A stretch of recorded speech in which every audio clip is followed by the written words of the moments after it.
I understood everything that evening when I came home from work earlier than usual. We lived in a suburb of Chicago, a small house with a lawn, a white fence, and a mailbox that still had the nameplate, The Turners. But we hadn't been a family for a long time. Joanna had changed ever since she got a job at the real estate agency. She dressed differently, spoke differently, laughed in a way that wasn't the same. I blamed it on stress, on a new social circle, but deep down, I just didn't want to see the obvious. I walked into the house, set my case on the hall table, and heard laughter. Not hers, a man's. Confident laughter. I froze. Then footsteps, then silence, and I knew. I walked out, got into the pickup, and drove, at first with no direction, just away, through Illinois, across Indiana, Ohio. Slept a few nights in motels, ate at roadside diners, talked to strangers who didn't care who I was. On the third night, somewhere in West Virginia, I stopped at a gas station. An old man in a baseball cap asked, "Where you headed?" I shrugged. "Don't know, as long as it's not back." He smirked like he understood everything. Maybe he really did. In places like that, people don't say much, just nod. Men there had lost wives, jobs themselves. I was just one more. I didn't want revenge. No yelling, no scenes. I knew if she could love someone else, then she'd already left a long time ago. She just hadn't said it yet. 3 months passed. I live in a trailer in Missouri now, help out on a ranch, wake up at 5, go to bed with the sun. Joanna wrote a few times, long messages, explanations. I didn't respond. Not because I was angry, just when someone betrays you once, the reasons don't matter anymore.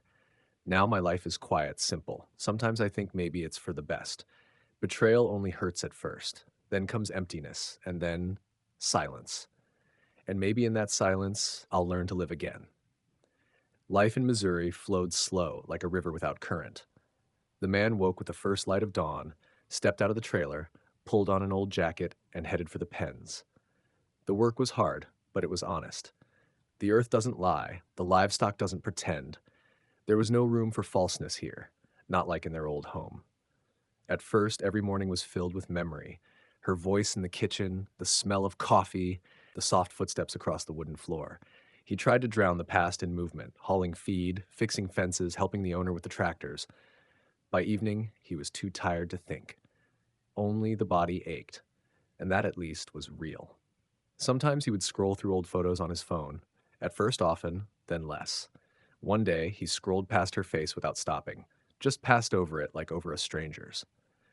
Seasons changed. Green fields turned yellow, then white with frost. He didn't notice how almost a year had passed. He'd stopped counting days. Only his body still knew time, by the cold, by the dusty winds, by the smell of spring. One day he received a letter, not an email, paper in her handwriting. He read it by the campfire, then folded it neatly and burned it.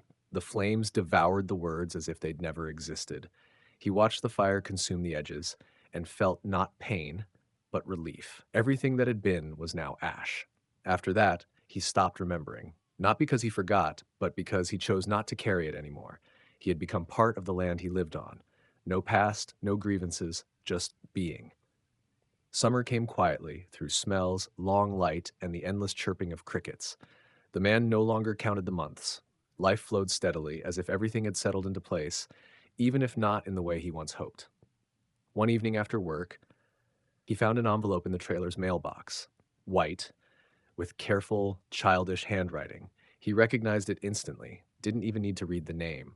It was from his daughter, the younger one, the one he'd always connected with, even in silence. He didn't know how she got his new address. He wasn't angry, only mildly surprised and suddenly quietly warm inside. He didn't open the letter right away, held it in his hands like something fragile, something that might vanish if he rushed. Then he sat on the porch where the sun was slipping behind the trees and gently tore open the edge. The letter was short, just a few lines, full of honesty.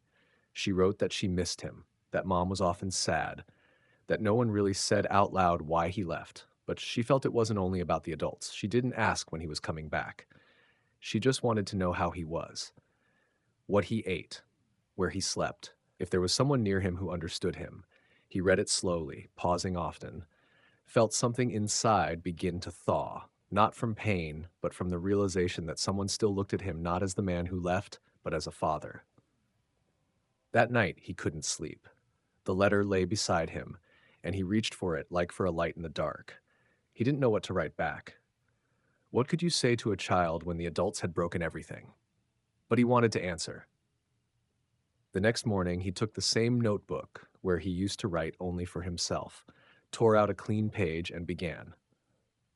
Hi, sweetheart. Thank you for your letter. You can't imagine how much it means to me. The words came easily. He didn't write about Joanna, didn't try to explain. He simply described how the morning smelled of fresh hay, how the Mustangs ran across the pasture, how coyotes howled at night. He wanted her to know he was alive, he was managing, and that there was still a place for her in his life. There always would be. When the letter was finished, he folded it carefully, signed it, and sealed it in an envelope. The next morning, he mailed it, not thinking whether it would reach her. That wasn't the point. The point was to send it. A step forward. And from that day on, something new appeared in his life. A quiet, warm kind of waiting, like a sliver of light on the horizon. Not blinding, but real.